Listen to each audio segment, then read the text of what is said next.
Hello again, everyone. Tom Nagorski in the Cipher Brief virtual studio. As you know, we've been looking at several countries lately and how they've been responding and dealing with the first few months of the Trump administration. We go today to Poland to speak with a former national security advisor in that country. It's hard to think of another country that has been more affected by the war in Ukraine. From the beginning, the number of refugees that Poland has taken is far more than any other country. The country is now spending percentage-wise more money on defense than any other NATO country. And Jacek Swiera joins us from Poland today. He is, as I said, the former head of the National Security Council, former national security advisor in Poland. Mr. Swiera, it's great to have you with us. We really appreciate it. And I wonder if we could start by just asking you a broad question that we ask of a lot of certainly people in Europe right now. What has the response been like in your country to the changes that have come quite quickly from our country? And I guess for Poland, I would ask especially about the sort of new U.S. engagement with Russia. So, first of all, thank you for having me, Tom. It's a great pleasure to be here with you. And thank you for this opportunity to also express a few thoughts about actual situation when it comes to our transatlantic relations. I think that maybe on the beginning we have to also underline the fact that Poland is a country which has a very specific and very, I would even say, extraordinary ties with the United States. These ties were very significant and strong before the war started because of our military spending, because of our membership in NATO and the commitment to the NATO transatlantic relation. But these relations became even more serious and deeper during the time of a war. It's enough to mention that American troops were deployed before war started, were deployed in Poland, also in a bigger number. They were well informed, they were well prepared, they were acting very swiftly, quickly in the theater of the Eastern flank. So United States proved above any doubts very deep commitment in the relationship between Poland and United States. So having said that, it's also important to express that after few historical events which took place from the beginning of the war, from 2022, so the visit of President of United States in a country which was under the war, speeches, two visits of President of United States in Warsaw, speeches of President Zelensky. These were things which improved the transatlantic bond in a way in which we haven't witnessed for decades or centuries. And from that perspective, you're right. Now we see another chapter of this relationship with a very dynamic pace of changes. Very dynamic pace of changes, which is sometimes very surprising. Recognizing excellence in national security, the Cipher Brief Honors Dinner celebrates those who've made a real difference in protecting our nation. It's an unforgettable evening with top leaders in the field. Join us in honoring these remarkable contributions. Reserve your seat now at cipherbriefhonors.com. And can I ask you about some of the specifics of in terms of those dynamic pace of changes? We also know, or most people will know, that Poland, as good a relationship as it has had with the United States in both directions, as you say, for many years, I think it's also safe to say Poland has had a very difficult relationship with its neighbor to the east in Russia. And I guess, I don't know what you mean by dynamic changes, but when the president of the United States is now engaged in the way he is with the Kremlin, is this what is of biggest concern, or is it something else? It's a moment in which I hope we observe the situation in which president of the biggest allied country, our strategic partner, is trying to find a way as a businessman to navigate in the opposing interests of the imperial Russia and America as a great player on the global scene. Mm-hmm. And of course, as any negotiations, it should be started with opening and some form of phase in which you build the minimal level of not maybe trust, but communication. I hope that we are witnessing this instead of any other suspicion. But for sure, what I see from a side of President Putin is a behavior which is not aligned with any form of peace-seeking efforts or effort targeted to achieve long-lasting peace in Ukraine.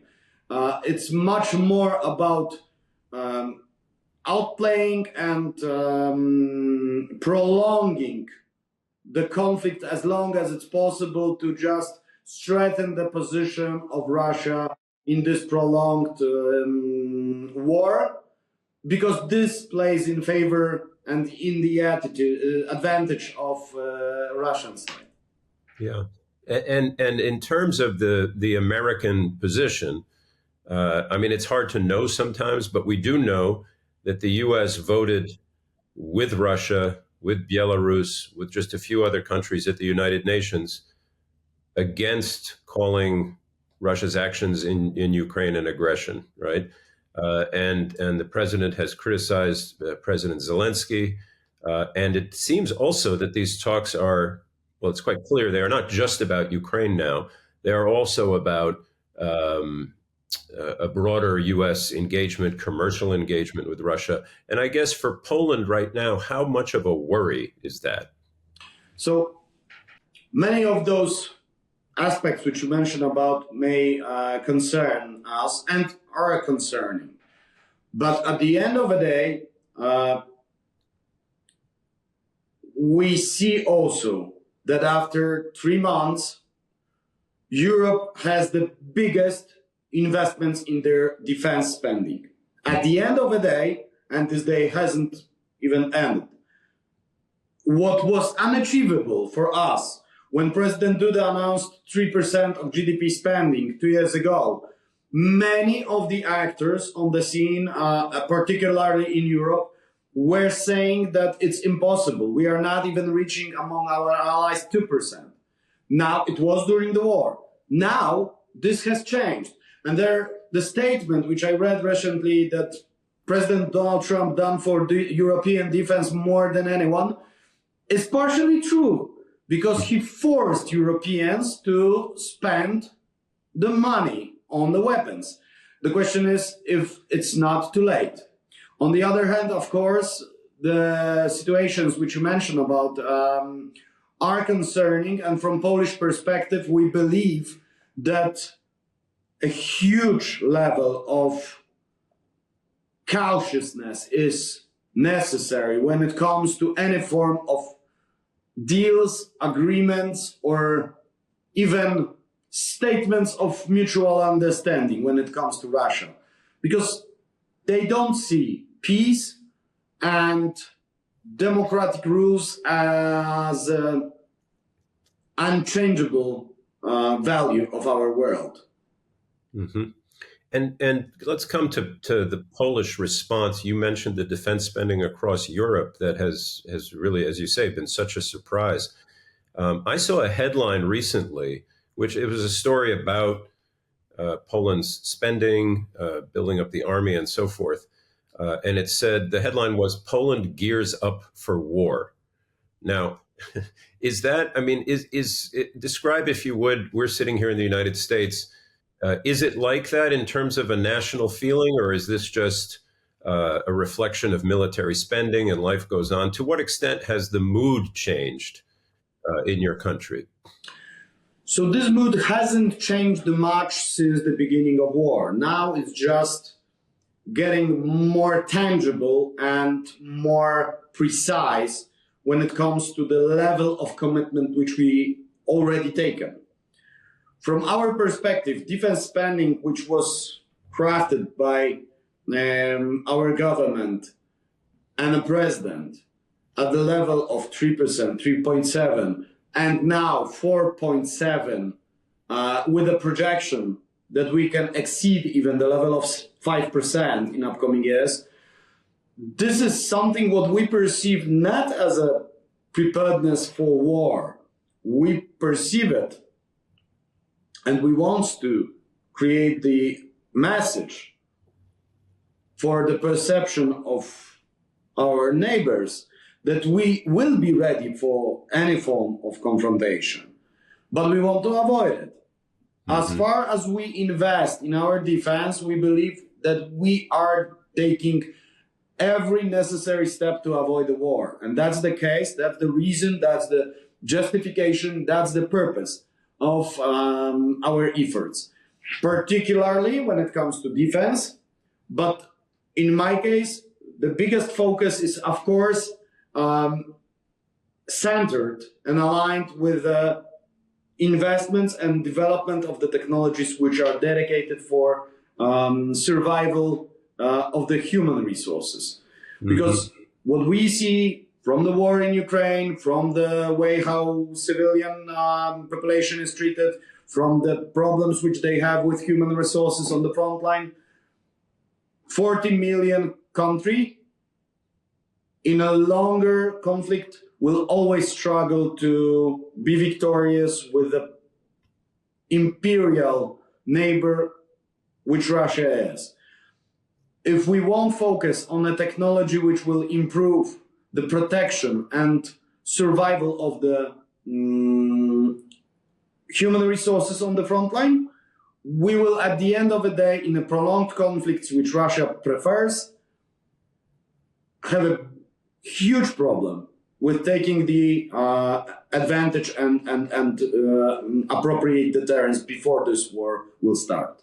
And just briefly, so I understand what you mean by technology, are you talking about support for the forces in Ukraine or for civilian? What exactly are you talking about? So we're talking about the full spectrum of activities. One is the civil protection systems, which were designed in late 80s, late 90s. Now we have increased and expanded discussion about the civil protection and civil defense system, which we have to craft and re-establish in Poland after the times when it was built and now was forgotten. We have some civil protection systems in Finland or in Sweden, quite effective one, quite impressive, but at the end of the day, I think that they are also systems which are not fully fitted to the reality of war which we see in Ukraine. So one vector of that effort is the civil protection system. The second is the development of the technologies which allows your own forces to be spared when it comes to operations with the drones, for example. As much as you invest in a drone battlefield, you take the advantage over the number of potential aggressor. But it also is highly related to the type of technology which you use. So if you use the drone, for example, which engage your people, your soldiers in the operation, close to the front line, close to the contact line, and this closeness is now described in a matter of kilometers, so 5 kilometers to the contact line, you expose them to the threat of counter-battery fire. But if you invest in the drones and in technology which allows you to use them from a different distance, from a longer distance, to set up a drone, get away from it, and then use it from a place where it was located previously, you are developing a different approach in which you are trying to spare the life or decrease the level of risk of your operators. These are technologies, I can give a lot of examples of that things. I think that we are very detailed in that. But there are plenty of solutions which we have to, once again, rethink and implement in our doctrine for appropriate usage of our forces. Also in the offensive attitude. Right. Now, speaking of old-fashioned and new technologies and systems, the government in Poland has announced it plans to double the size of the army, train 100,000 reservists, and I guess this is, that's the stuff you can see, I suppose is another way to put it. But we read almost every day or every week about Russian activities in what we call the gray zone. I don't know how it translates in Polish. Things that you don't see, whether it's cyber or it's cables in the Baltic, this kind of thing. To what extent are you concerned? And as National Security Advisor, how much of your time, I guess, was taken worrying about this sort of activity that is not so visible? So this form of activities were, I can say quite openly, full-scale operations since last 2 years. In cyber domain, we are exposed to one of the biggest or the biggest level of aggression and hostile activity in the cyber domain from the late 2022. And since then, the number of the attempts to reach the even physical damage on our side by use of this domain is the highest in our history and highest in entire Europe. So we are at the war in this domain already. And it's not only my opinion, it's the opinion of the cyber domain commanders. It's the opinion of many professionals who are engaged from the side of security services on our theater. On the cables and the asymmetric warfare, it's also a sphere of the influence of hostile activity, which we had in a very serious scale. So we, Baltic states, Nordic states, we all witnessed increased level of aggression and hostile activity in the Baltic, which cannot be explained or justified by bad weather circumstances. Mm-hmm. Sometimes we heard justifications like that it's a poor training of a crews of the Shadow Fleet. It's not enough. It's worth to mention, probably in the United States, it hasn't been so loudly expressed, that in May 2024, so nearly 1 year ago, the level of the aggression on our Belarusian border, close to the barrier, mm-hmm. was so high that we had 1,000 shots fired monthly, signal shots, alarm shots, but any other also, just to contain all the attempts to cross illegally the border. And most of this influx was artificially navigated from Kremlin, from Russia. Mm-hmm. Let me ask you then in closing, you are no longer in government, of course. How confident are you in Poland's ability to deal with all these things you're talking about? You say, already in a war in this kind of more invisible space, the fears of what may come later, the buildup and getting ready. Are you confident in Poland's ability to succeed at all these things? So we believe in three things. One, that if we as a Poland will be prepared, we will deter effectively. And we mean it. So we invest in it deeply and very heavily. Also with the transformation of the armed forces, civil protection, and defense industry.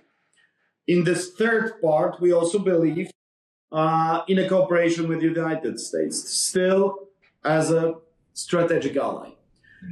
The second thing, which we are sure of, is that we can be very effective when it comes to deterrence as a West, as a transatlantic alliance, when it comes to the function of the NATO and the way how NATO can counteract hostile activity from Russia.